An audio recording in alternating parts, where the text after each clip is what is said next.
Welcome to the America's Workforce Radio Podcast, the flagship production of the American Workers Radio and Podcast Network, where organized labor and its never-ending fight to protect the rights of the American worker come first.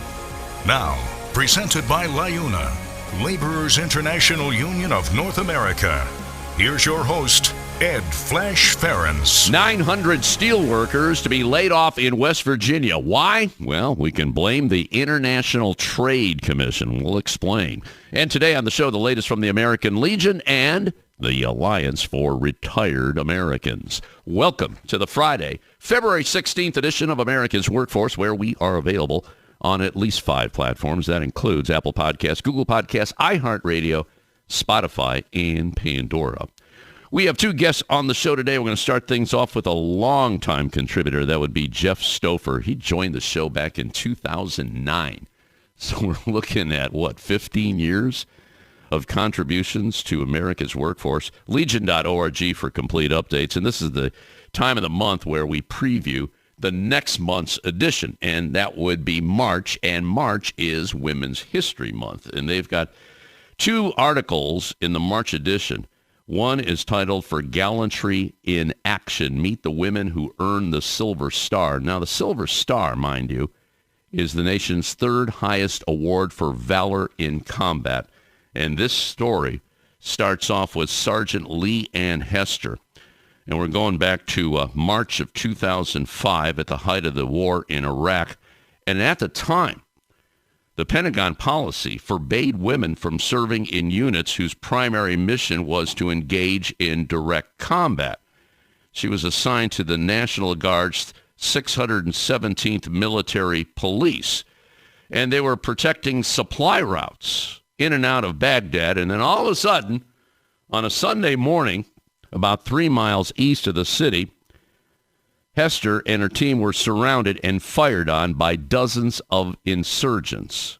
So they dropped back, and for 45 minutes, they exchanged fire at close range, and Hester, her fellow soldiers, killed 27 insurgents, wounded 6 more, and took 1 captive. And get this, every member of her unit survived. And she wasn't supposed to be in combat. So she's one of many that earned, and righteously so, the Silver Star. So we'll talk about that. We'll talk about the Vietnam Women's Memorial, reaching new generations 30 years after dedication. Jeff authored this story, and this is a memorial that nobody wanted. They had to put up a huge fight. And lastly, Collision Course. This is authored by Ken Olson, and it has to do with space junk. Listen to this. The Department of Defense has been tracking space junk for more than 60 years. Today, its U.S. Space Surveillance Network compiles data on more than 27,000 objects, most larger than a softball. NASA and private aerospace companies use the information to avoid collisions. So we put up a lot of stuff in space. It's still there. Some of it falls down. In fact, they call attention in the article. I remember this story back in 1979. Large chunks of Skylab, this was a 70-ton space station, crashed into Australia. A lot of junk up there, and we put it up there. Well, we're not alone. I mean, China, Russia, there's a lot of countries that put stuff in space, but nobody is figuring out what to do with it. Jeff Stoffer will be our first guest. Later in the show, we're going to go to Robert Roach Jr., and I'm really, really pleased to have this individual on the show. He's the president of the Alliance for Retired Americans, and he was the General Secretary Treasurer of the International Association of Machinists and Aerospace Workers, the first African-American vice president of the IAM, and the first African-American treasurer. So we're talking about Black History Month here on America's Workforce. He's a perfect fit for this, and he's going to tell his story, how he and Tommy Buffenbarger got together and really pushed diversity in the Machinists Union. We're talking in the late 90s here when they had a plan. And Tom is going to talk about that later this month. But this is Robert's perspective on it and how it changed the IAM and eventually other unions, including the AFL-CIO. We're also going to talk about this fiscal commission. In fact, Robert spoke at an event yesterday on Capitol Hill with Representative John Larson. And this fiscal commission, this is bad news because essentially it would give a small group of lawmakers and non-elected individuals power, a lot of power, to recommend cuts to Social Security and other popular programs without any ability for the public to weigh in. That is wrong, wrong, wrong. We're also going to talk about pensions because Robert is a member of the Pension Rights Center. So Robert Roach Jr., president of the Alliance for Retired Americans, retiredameriCans.org is your website. He'll be our second guest on the show. Now, a brief look into the world of labor. This segment brought to you by Boyd Watterson Asset Management. You could find more at boydwatterson.com. Not good news for steelworkers in West Virginia. Cleveland-Cliffs announced yesterday it will indefinitely idle its tin plate plant along the Ohio River this April.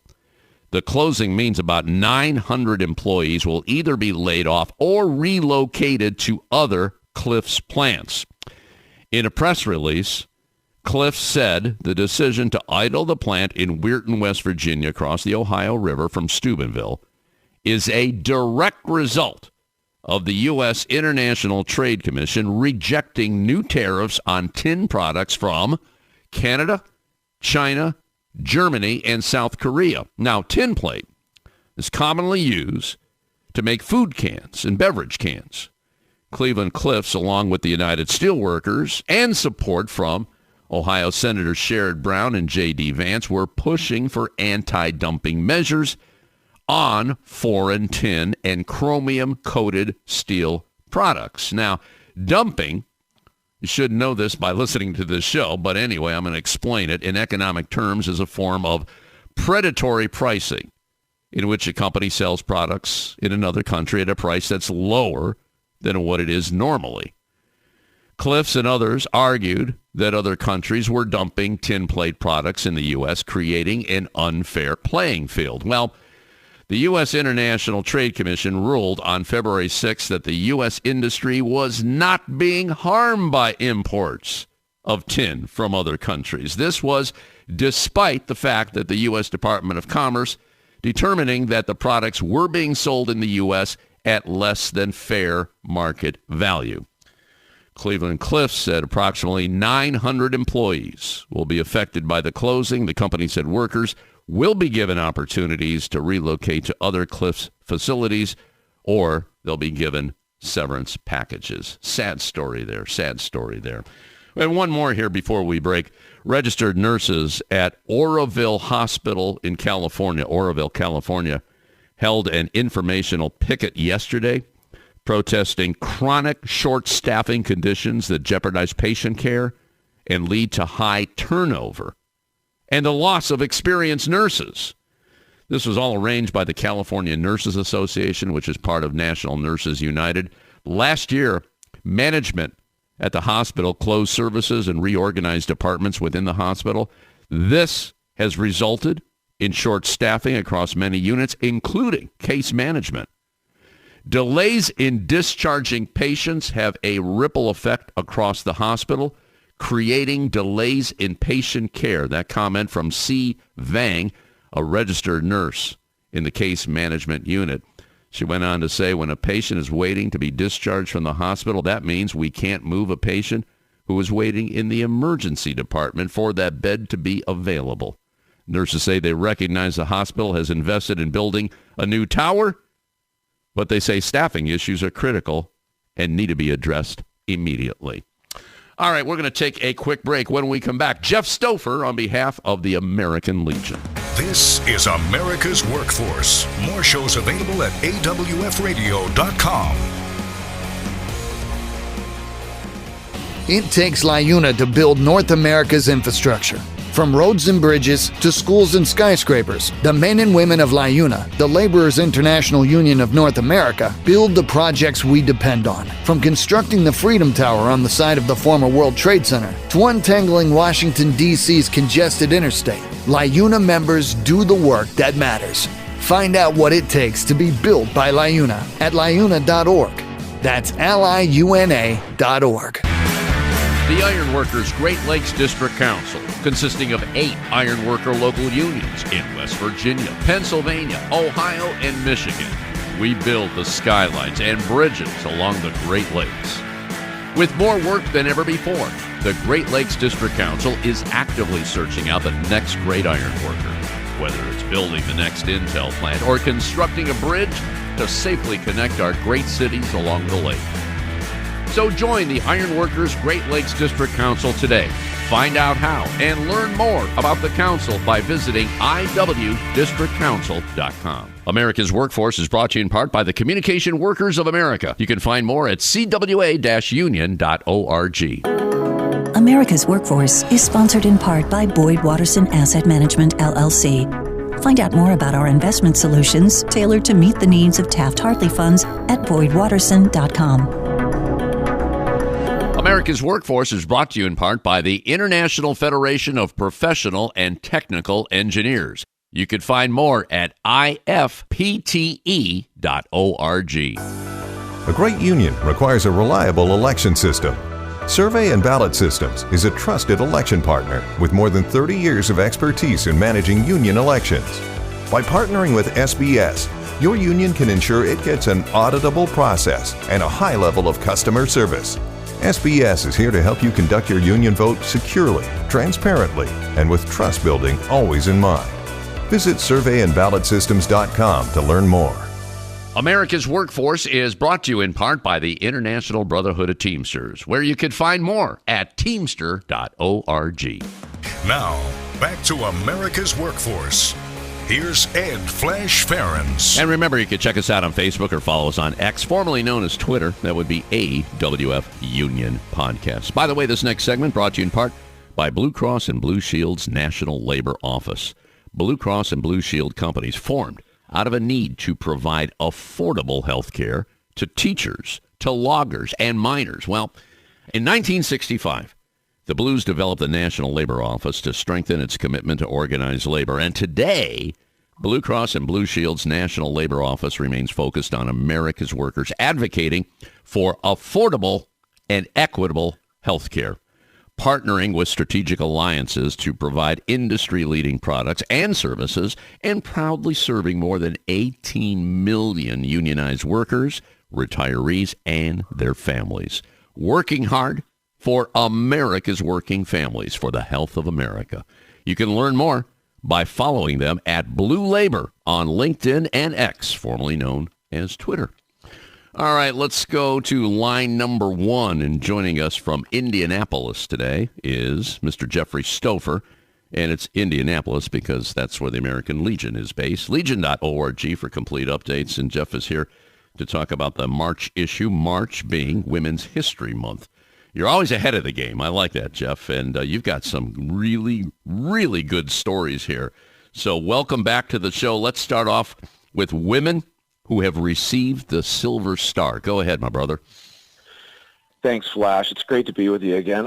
This issue of the magazine is really special. It is, I think our most thorough, sort of examination of the women who have served in our armed forces through history. And we are working not only in print but also in digital media. Next month we'll be doing a 4-episode piece on women who've served in the military, going back to the Revolutionary War, the Civil War, on to World War I, World War II, Vietnam, and up to date. But anyway, this feature that we have in the March issue for Women's History Month, I think, is extraordinary, by Taylor Baldwin Kyland, and it's about women who have received the Silver Star, which is the nation's third highest award for valor in combat. And it's a very, very rare medal to receive. I think it's bestowed on, fewer than 1 in every 250 who serve, but it's for gallantry in action and in combat. And the author begins with the story of Sergeant Leanne Hester. And I think it's really important to note the date that Leanne Hester did what she did to receive the Silver Star. It was March 2005, and it was in Iraq. And at that time, the Pentagon, the policy was, DOD policy, forbade women from serving in units whose primary mission was to engage in direct combat. And the question, always has been in Iraq and Afghanistan and the war on terrorism, what isn't in direct combat? Well, anyway, her story is that they were on a Sunday morning. Their vehicle got hit by an IED, and suddenly they were exposed to this big ambush, and they were surrounded by enemy insurgents, and the Sheener squad leader, Staff Sergeant Timothy Meehan. They jumped out of the truck and they ran toward the insurgents. They dropped behind a trench line, and for 45 minutes they exchanged fire at close range with these enemies.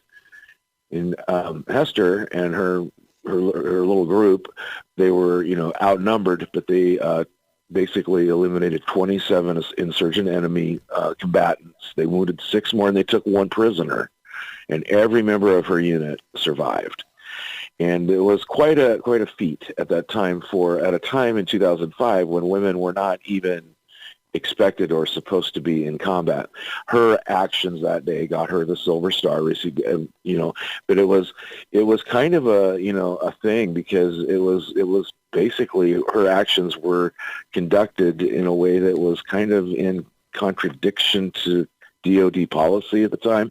It wasn't going to be until 2013 when Secretary of Defense Leon Panetta basically began the process of opening up all combat roles to women, or all military occupational specialties to women if they qualified for them. And then in 2015, it became policy. So it was 10 years after she did what she did to get the Silver Star when she was finally authorized to be in combat. So it's kind of I think that's the whole twist on the story. And, you look back through history, and the author goes into the stories of nurses in World War I, Jane Rignell, Linnie Lecron, and Irene Robar, who were they didn't even give them a rank when they were Army nurses back then. They were Miss or Nurse, and now they come out as officers, second lieutenants, first lieutenants when they get out of nursing school. But back then that wasn't the case. And anyway, this was the story of how these women basically followed along behind the combat units, set up these aid stations in hospitals, and even though they were under attack and they took fire and people were getting killed all around them, they stayed calm and worked 12, 15-hour days, saving lives, many lives. And then the author goes into one more, which I thought was another good one, was the story of what we call the Angels of Anzio. And for those who know World War II history know that Anzio was a terrible, bloody fight in the winter of 1944, January of 1944. And it was an amphibious landing like Normandy, but the strip of beach was very narrow, and the Allies and the Americans were, basically pinned down on this little strip beach. There was no place that was in the rear per se, as these medical units were supposed to be. But these women, namely Second Lieutenant Ellen Ainsworth, First Lieutenant Mary Roberts, Second Lieutenant Elaine Rowe, and Second Lieutenant Rita Rourke, they were getting bombed and attacked, and in fact they later said that there was no recognition by the enemy that those red crosses on the tops of their tents meant this is a field hospital. They attacked anyway, and they were told that they could evacuate, get to a safer location, but those nurses said no, we're going to stay and fight. They stayed and they served, and they took care of those soldiers for 5 months. The Battle of Anzio was very gnarly, extremely deadly, lots of wounded. One of them, Ainsworth, she they famously, they evacuated a whole bunch of their patients, saved their lives, put them on the ground, and took care of them through the night. 42 lives were saved in one attack. And then about a week later, Ainsworth took shrapnel to her chest. She had a piece that was lodged in her chest, and she kept working.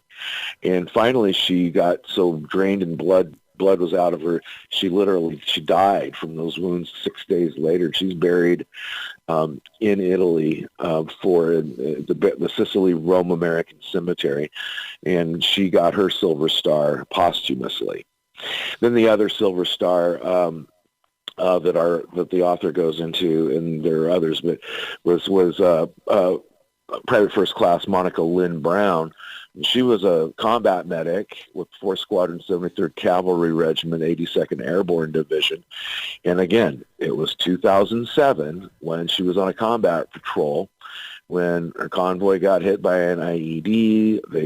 Everybody got injured, tons of wounded, and it was an enemy ambush. Brown rushed to provide aid, dodged small arms and mortar fire, and shielded the Union from this incoming exploding shrapnel. And she saved the lives of many, many soldiers that day.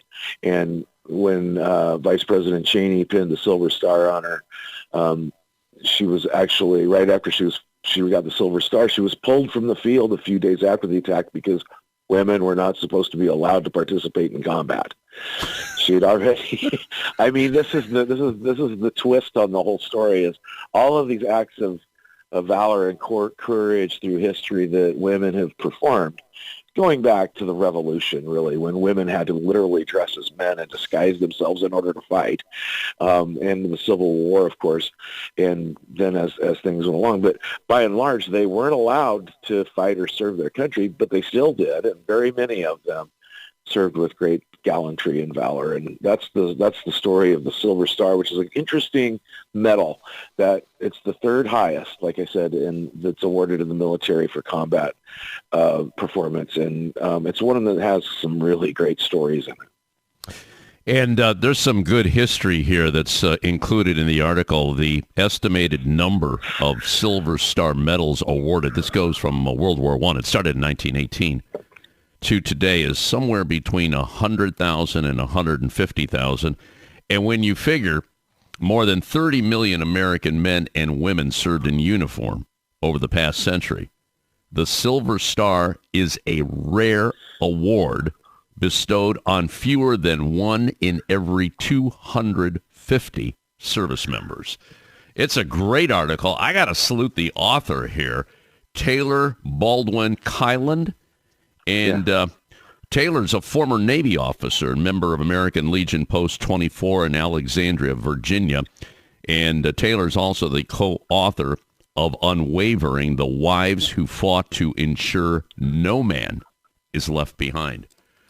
Powerful stuff here. Thanks for sharing your comments on this story. And this is included in the March edition of the American Legion magazine for Gallantry in Action. But there is more. We're going to talk about the Vietnam Women's Memorial and also space junk.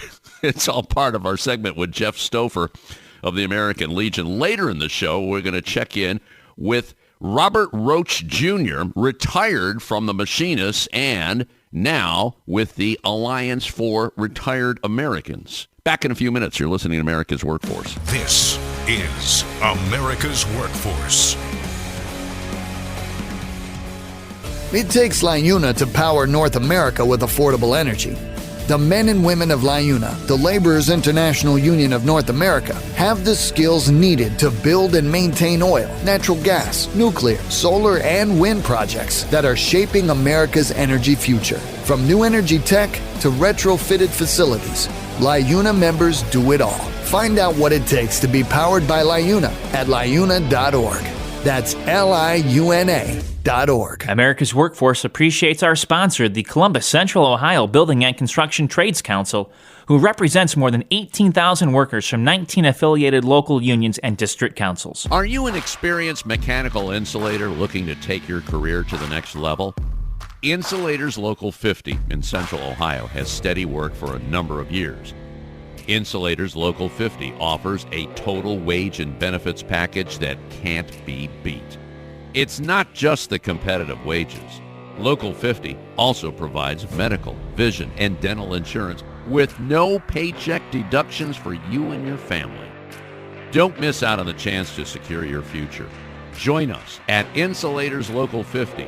Earn great pay and the best benefits. Visit insulators50.com/AWF50 to fill out the online form, and a Local 50 representative will call to begin the process. America's Workforce is brought to you in part by the United Auto Workers. Find more at uaw.org. This segment of America's Workforce is brought to you by Survey and Ballot Systems. SBS has been providing unions with secure and flexible election options for over 30 years. Visit surveyandballotsystems.com to learn more. America's Workforce is brought to you in part by the United Steelworkers. You can find more at usw.org.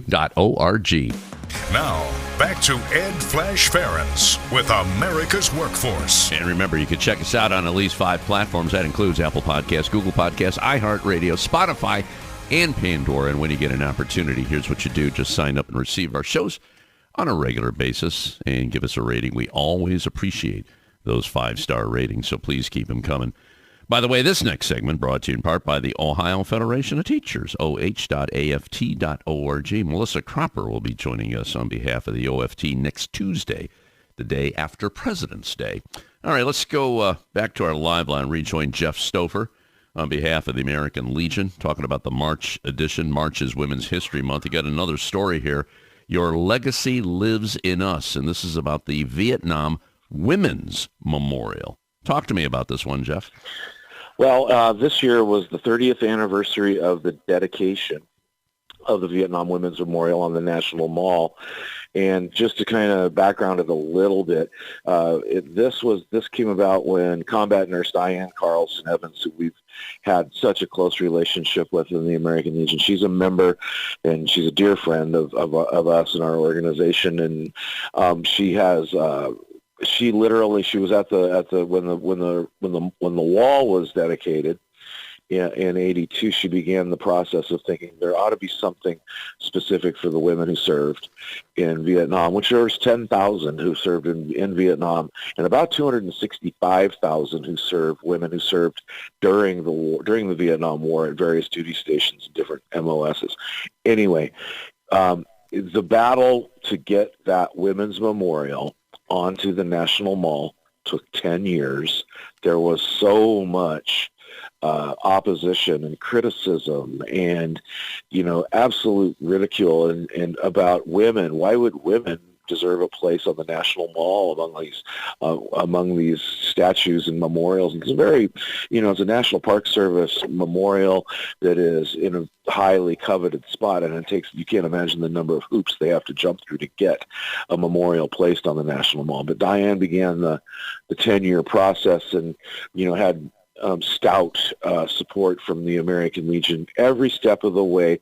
We had a resolution that began in her local post, went up to the district, went on to the department, up to the national convention of the American Legion's position of support for there should be a women's memorial on the National Mall because of all the lives those nurses, combat nurses in Vietnam saved.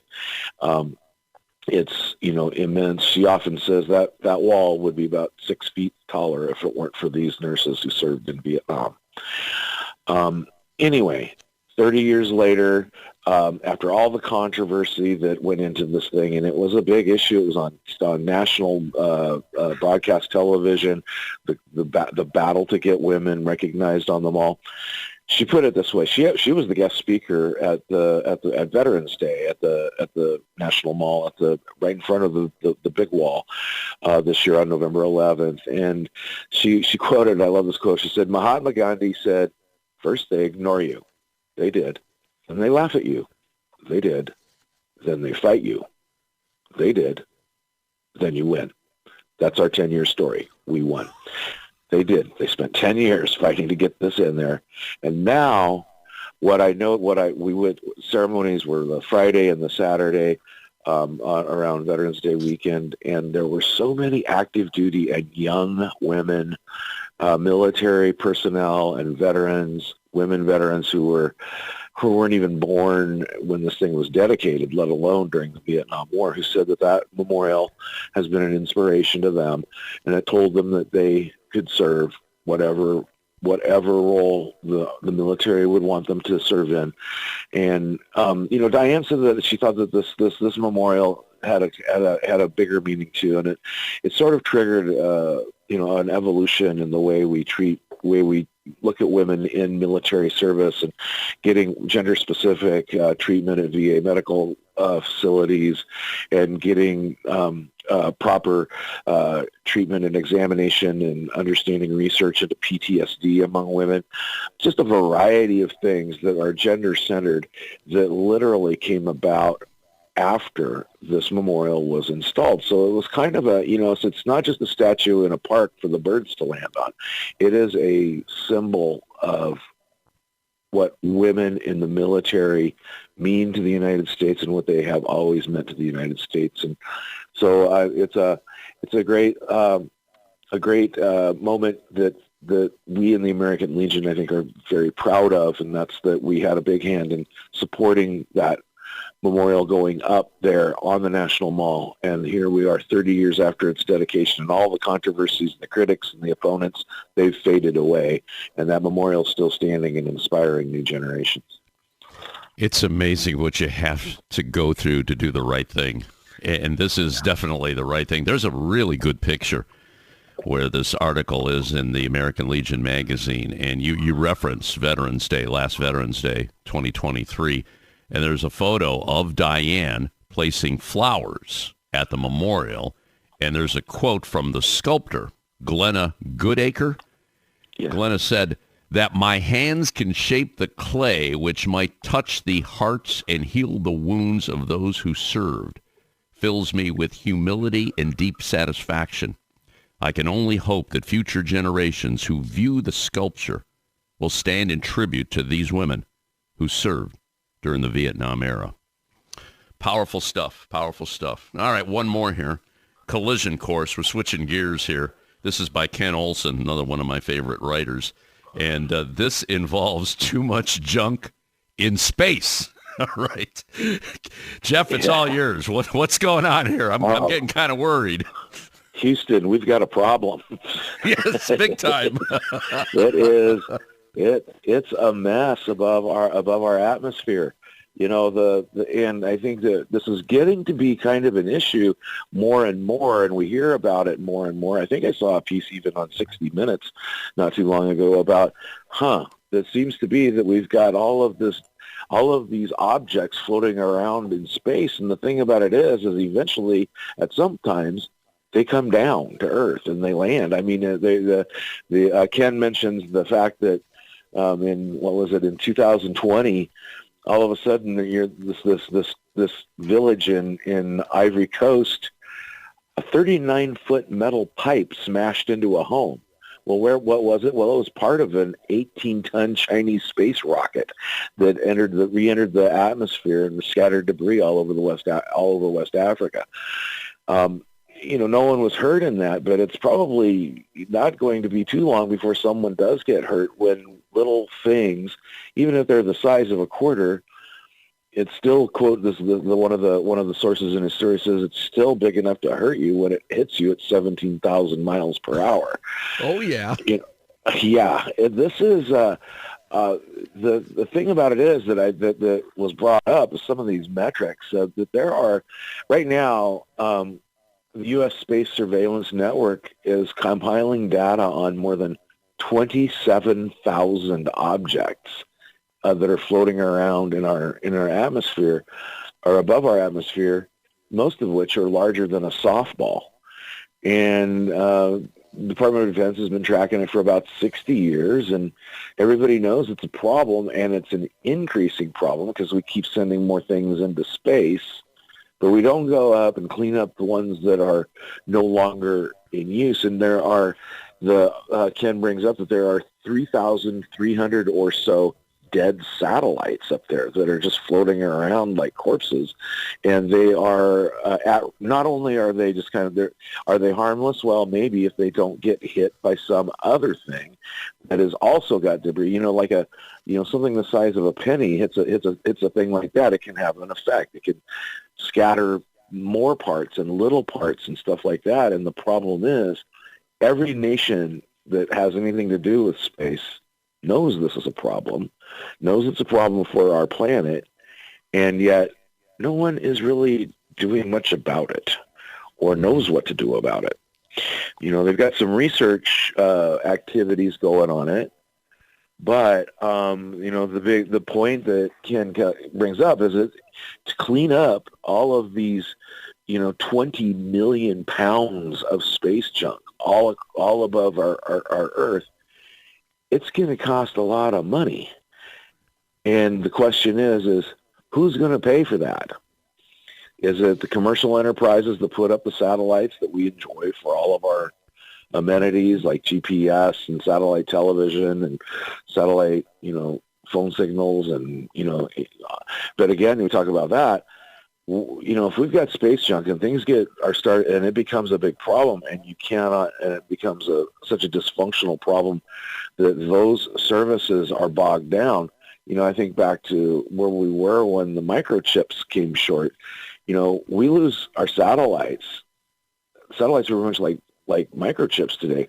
We got a problem. We can't, we kind of need to clean up our mess in space if we're going to continue to use space as our communications network and all of the things that we're using satellites and space, technology to help us in our lives and our economy and in our national defense. And I mentioned earlier before the show that I think it's kind of interesting to think about the idea that Russia is considering and putting a nuclear weapon into space. And what we're doing in space, if we start having space activity that is more than just satellite signals back and forth to Earth, I think that the problem of a big mess up there grows exponentially worse. And a lot of people are watching this pretty closely.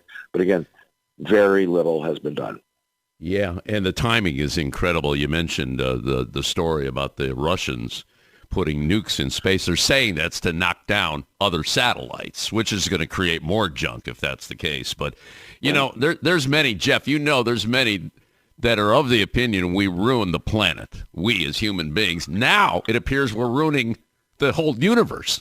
I mean, gosh, it's crazy. Yeah, and it is. It's so I don't know, to do this without a plan or, and we have heard some of our site visits with U.S. Space Force have discussed this issue. I think U.S. Space Force is working on it to some degree, and so is the Air Force. But again, the question becomes, who's funding space junk cleanup? And it's not all U.S. satellites. Obviously, China has a big stake up there. There's a lot of other countries that have commercial and government satellite systems and a lot of things floating around above our atmosphere that are contributing to this problem. And that's the question is, and there are even China has made some kind of a commitment to begin to work on this and to begin the process. I think it's going to take a brand of multinational unity that I think might be pretty hard to achieve in today's environment. A lot of stuff up there. 27,000 objects floating in space as we speak. All right, my friend, great job today. Always a pleasure having you on. Jeff Stoffer of the American Legion magazine, legion.org for complete updates. You take care. We'll talk to you next month, okay? All right, Flash. Thank you so much for having me on. All right, we're going to take a quick break. Robert Roach is the president of the Alliance for Retired Americans. He's also the first African-American vice president of the Machinists Union and the first African-American treasurer. We'll talk about that. We'll talk about pensions. We'll talk about Social Security. All that coming up next right here on the show. You're listening to America's Workforce with Ed Flash Ferenc. It takes LiUNA to keep America running.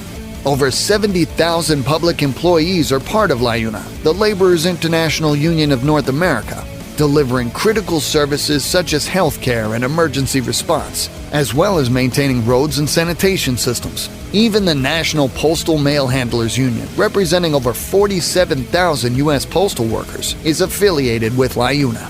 Find out what it takes for LiUNA to keep America running at LiUNA.org. That's LiUNA.org.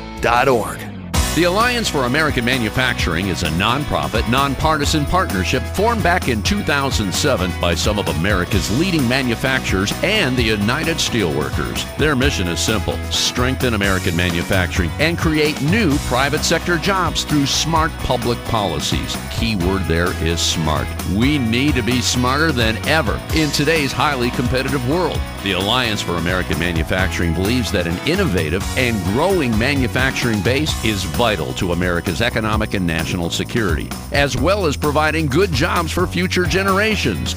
Good jobs today, good jobs tomorrow. Good American jobs. Find out more at americanmanufacturing.org. America's Workforce is brought to you in part by the Ironworkers. You can find more at ironworkers.org. America's Workforce Radio is sponsored in part by the International Union of Painters and Allied Trades, District Council 6, representing painters, glazers, drywall finishers, and sign and display industry workers. They remind you that belonging to a union is your right as an American. America's Workforce is brought to you in part by the Heat and Frost Insulators Labor Management Cooperative Trust. Find out more at insulators.org/LMCT. There is unity and strength for workers. We are the USW. We are the USW. The United Steelworkers. The largest industrial union in North America. We represent 850,000 members in the U.S., Canada, and the Caribbean. We work in metals, rubber, chemicals, paper, oil refining, atomic energy, and the service sector. We are steelworkers, standing strong and fighting for what's right. America's Workforce is presented by the Laborers International Union of North America. Feel the power right now at LiUNA.org. Now, back to America's Workforce. Here's Ed Flash Ferenc. And remember, you can check us out on Facebook or follow us on X, formerly known as Twitter. That would be AWF Union Podcast. By the way, this next segment brought to you in part by the United Labor Agency, ulagency.org. Let's go to line number 2. Welcome a newcomer to the show. Robert Roach Jr. is his name. Robert is the president of the Alliance for Retired Americans. Retiredamericans.org is a website. We do a segment with them each and every month. He retired as the General Secretary-Treasurer of the International Association of Machinists and Aerospace Workers. That was in July of 2015. And he started his career in the IAM as a ramp serviceman for TWA. Boy, there's an airline I remember. 1975. I'm going to throw Pan Am in there. Do you remember Pan Am as well, Robert? Yes, they were right across the ramp from us. Yeah, we're going back into time here. Thank you so much for joining us. And I know you're a good friend of my good friend, Tom Buffenbarger. And Tommy told me that you were his first General Secretary-Treasurer, the first African-American Vice President of the Machinists Union, and the first African-American Treasurer. So it's only appropriate that we talk to you on Black History Month, because we're trying to get as many voices to talk to various leaders like yourself and talk about the struggle, how you got from point A to point B. And in you know, this being a union show, you know, Robert, the union helped a lot. It helped a lot. Talk to me a little bit about that time. And I know you want to talk about the diversity because, you know, until Tom and you got together, you know, he told me, he said it was a bunch of white guys. Things changed with your leadership. Can we address that on the show real quick? Yes. Well, when I came on to the council, the executive council, yes, it was all white males. And Tom Buffenbarger had been, during his career and as he elevated the union, that the union should be reflective of the membership. That when you look out in the audience, you should see the union members and not just a select group of people. And what we put together, the council at that time was not just to say, okay, we want to get certain people, certain colors, certain this or that. We started an educational program. And that educational program started at the grassroots. We gave everybody ability to attend classes through their locals, and that was no cost to the individual, and to learn and to develop union knowledge and just knowledge in general about the union movement. And that program, and we designed a way that everybody would have an opportunity to come through, because initially only certain people could get through because a lot of people didn't come to union meetings. But that program was successful. And then in 1997, and I wasn't the vice president, but we had a discussion with Tom Buffenbarger and Donnie Wharton, the international representatives that worked for them, because I had been to college. And, I paid my way to go to college on my own at the motivation of my parents. And in fact, that program allowed people, once they achieved a certain level, would be, we could go to college, get college degrees, and the union would pay if it was in accordance with something they were doing for the union. Mm-hmm. That expanded the horizon of people that we could get, because our goal was not to just pick people because of what they look like. Our goal was to educate people, educate all the people, and then everybody would have an equal opportunity to the various positions within the union. And it worked. And the council, after a few years of that, the council became very diverse. We had everybody you could think of on the council. And and they were, in fact, and let me say this very clearly, they were the best and the brightest that the labor movement had to offer. These weren't just people that got put in the positions. These were people who were good people, because we went through some tough times during that period. And if you didn't have the best people in position, we'd have failed. And so through all of that work, and it's not, I'm saying it very quickly, but through all of that work and the educational process, and I would say everybody on that council was committed to the process to educate people. And we got a lot of people that became educated, and a lot of people are now in higher positions today at the Machinists Union, like my successor at the General Secretary Treasurer is, okay?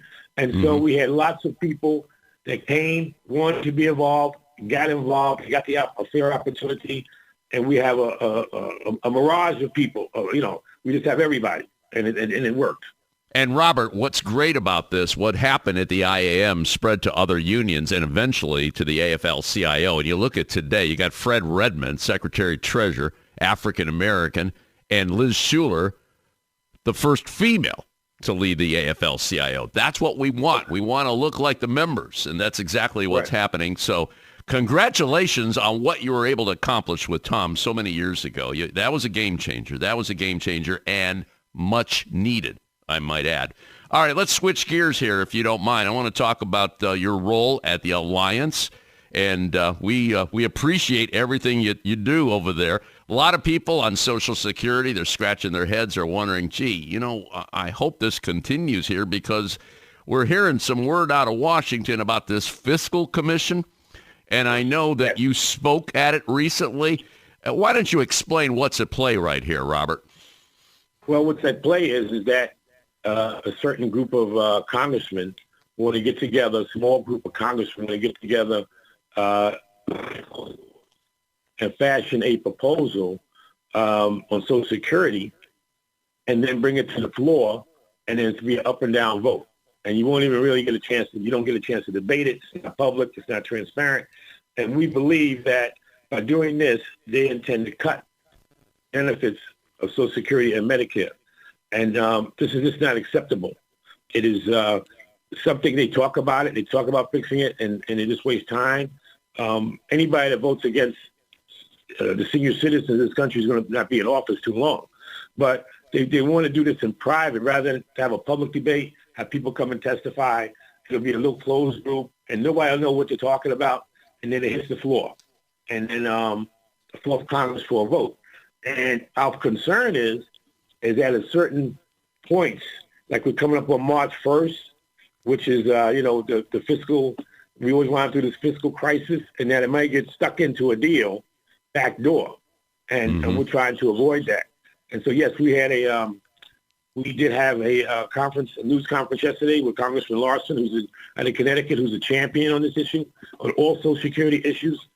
Excuse me. And we want to send the message. We're telling all our members, 4.4 million members, and others to contact their congressmen and senators and say, hey, no secret commission. And the contract contact their local officials and state officials, because if they cut Social Security and Medicare, that only puts more of a burden on the families,